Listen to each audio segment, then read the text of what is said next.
Devil যারা সত্যি সত্যি মনে করা যেতে পারে, এরকম প্রায় সমস্ত লোক তো পালিয়ে গেছে এবং এদের অনেককে ক্যান্টনমেন্টে আশ্রয় দেওয়া হয়েছে এবং তারপরে তাদেরকে সেফলি বের করে দেওয়া হয়েছে।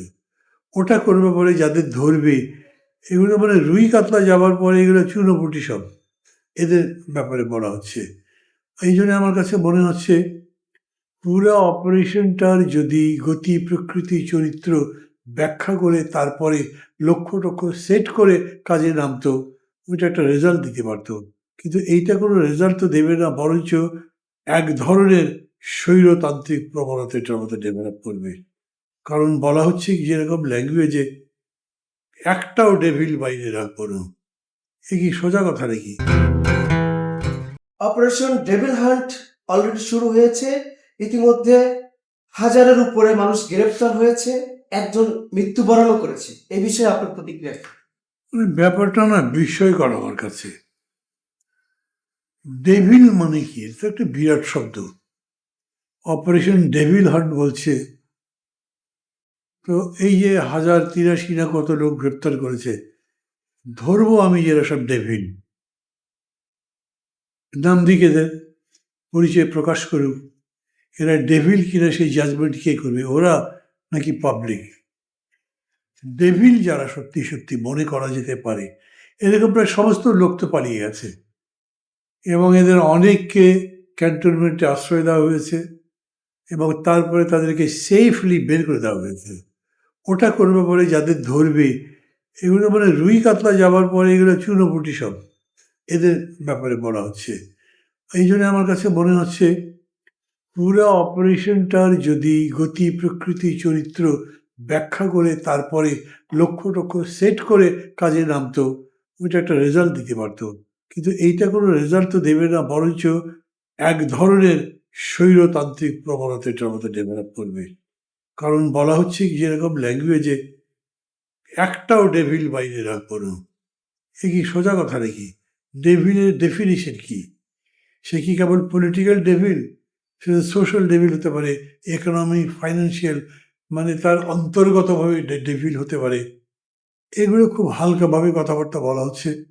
আর এটার সঙ্গে রাজনৈতিক দলগুলো যারা সহমর্মিতা প্রকাশ করছেন, তারা আবার বলছেন যতদিন পর্যন্ত ডেভিল সব ধরা না হবে ততদিন নির্বাচন হতে পারবে না। ওটা আরো রিডিকুলাস। তাতে মনে হচ্ছে যে আইদার তারা মূর্খের মতো না বুঝে এগুলো বলছেন, অথবা তারা খুবই চালাকি করে একটা কিছু করবেন, তার জন্য এগুলোকে অজুহাত হিসেবে দাঁড় করাচ্ছে। আপনার বক্তব্য অনুযায়ী এটা কি নির্বাচনে কালক্ষেপণ করার জন্য করা হচ্ছে? কালক্ষেপণের কথা বলছি না, কালক্ষেপণের ব্যাপারটা একটা আছেই। এখন বাংলাদেশের গণতন্ত্রের উত্তরের জন্য টপ প্রায়োরিটি হলো সংলাপ। কিন্তু এখন আপনারাও প্রথম প্রশ্ন আমাকে এইটা নিয়ে করছেন, তাহলে প্রায়োরিটি চেঞ্জ হয়ে গেল না? এবং করলো কি গভর্নমেন্ট? ওই সংলাপ বাদ দিয়ে এটা প্রায়োরিটি হতে পারে না, করবে কেন তারা? তাতে আমি সংশয় প্রকাশ করতে পারি।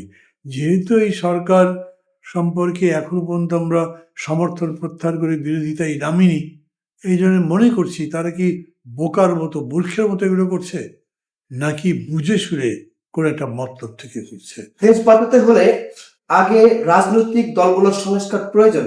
আপনি গতকাল প্রেস ক্লাবে এরকম একটা বক্তব্য দিয়েছেন, এ বিষয়ে যদি ব্যাখ্যা করতেন। আমি এ কথা বেশ আগে থেকেই বলছি। সেটা হলো কি, ধরেন দেশটা বদলাবে কে? যারা দেশ চালাচ্ছে তারাই তো। মানে আমার হাতে কোনো ক্ষমতা নেই, আমি দেশ কিভাবে বদলাবো? সাজেশন দিতে পারি, কথাবার্তা বলতে পারি, কিন্তু যে মেজারগুলো নেওয়া উচিত সেটা যারা ক্ষমতায় আছেন তারাই করবেন। অতএব আমি বলছি যে এই পরিবর্তনের ধারাটা যদি অব্যাহত রাখা যায়, সংস্কারের ধারা চালু রাখা যায়, রাখতে চাই, তাহলে যারা সংস্কার করবেন, যারা পরিবর্তন করবেন, তারা ক্ষমতায় থাকতে হবে। এবং এই সংস্কার বা পরিবর্তন তো খারাপ অর্থে করবেন না, ভালো জিনিস করবেন। তার মানে ভালো দল লাগবে, ভালো দল ক্ষমতায় রাখবেন, এটা হবে না। এটার মধ্যে কাউকে বিদ্বেষ থেকে বলছি না কোনো কিছু। আর ইনফ্যাক্ট আমি বিদ্বেষ থেকে কিছু বলি না, যেটা রিয়েলিটি সেটা বলছি। খারাপ লোক কিভাবে ভালো কাজ করবে? খারাপ লোক দেশ শাসন করলে জনগণের কল্যাণ কিভাবে হবে? অতএব ভালো লোকের দল চাই, ভালো দল চাই, তাহলে এটার পরিবর্তন হতে পারে। বিএনপি নিলে চাঁদা আর আপনারা নিলে হাদিয়া, মির্জা আব্বাসের এমন বক্তব্যে আপনার প্রতিক্রিয়া কি? এটা উনি আমাদের জন্য বলেন নাই, এটা তাদের সাথে তাদের দ্বন্দ্ব এখন তীব্রভাবে চলছে, তাদের কথা বলেছেন। তাদের সম্পর্কেও আজকাল এরকম অভিযোগ শুনছি যে তারা মানে ধরেন একটা অকেশন করে আপনার কাছে স্লিপ পাঠিয়ে দিচ্ছে, চাঁদার রসিদ পাঠিয়ে দিচ্ছে, এত টাকা আপনার জন্য ধরা হয়েছে, দিতে হচ্ছে তাদেরকে। এখন হয়তো ওগুলো উদ্দেশ্য করে বলেছেন, যেভাবেই বলেন না কেন, বল প্রয়োগ করে কারো কাছ থেকে যদি টাকা নেন, সেই বল প্রয়োগ যে তার কলারেই ধরতে হয় তা না, কিন্তু সামনাসামনি চোখ গরম করে যদি বলেন আমার এত বড় টাকা দেবেন না, তো ভয়ে টাকা দিয়ে দেবে, কারণ জানে না দিলে পরে বিপদ করতে পারে। এইরকম করেও যদি করা হয়, উভয় প্রক্রিয়াকেই আমি খারাপ বলছি, নিন্দা করছি। কে কতখানি করেন না করেন তারপর আমি মন্তব্য করছি না, কারণ এটা আমি অভিযোগ ওদের কাছ থেকে শুনেছি, আমি একদম মাঠ থেকে এরকম অভিযোগ পাইনি। একই ধরনের ব্র্যাড ট্র্যাডিশন তৈরি হলে রাজনীতিতে আপনাদের বাড়িও ভাঙা হতে পারে, বাবু গয়েশ্বর চন্দ্র এমন প্রতিক্রিয়া করেছেন। আপনি কি বলবেন? মানে হয় কি, এগুলোর মধ্যে থেকে বিবেচনা বর্জিত মানুষ ঢুকে যেতে পারে। প্রধান উপদেষ্টা তার ভেরিফাইড পেজে বলেছেন এটা অনাকাঙ্ক্ষিত, আর যেন না হয়। তারপরে আবার সরকারের পক্ষ থেকে বলা হয়েছে কেউ যদি ইচ্ছাকৃতভাবে দেশে একটা পরিস্থিতি তৈরি করতে চায় তাহলে সেটা কঠোরভাবে দমন করা হবে। দমন তো হয়নি, তার মানে এটা সরকারকেই যখন অস্বীকার করে উপেক্ষা করে সামনে যেতে পারে, তাহলে যে কোনো কারো করে আসতে পারে। এই অর্থে বাবু গয়েশ্বর চন্দ্র যেটা বলেছেন সেই কথাটা যুক্ত মনে করি আমি।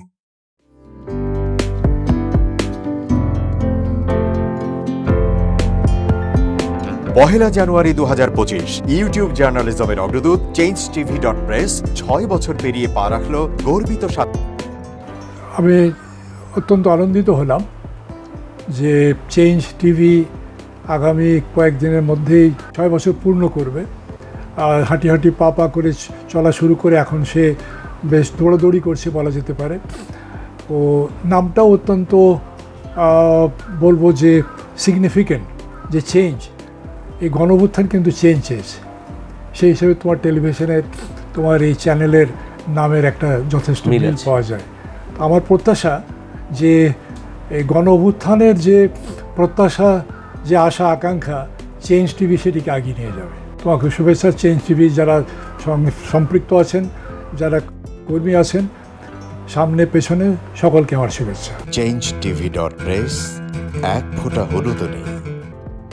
Online TV channel change TV 6 বছর ধরে ওনারা কাজ করে যাচ্ছেন। ইতিমধ্যে জনগণের হৃদয়ে স্থান করে নিয়েছেন।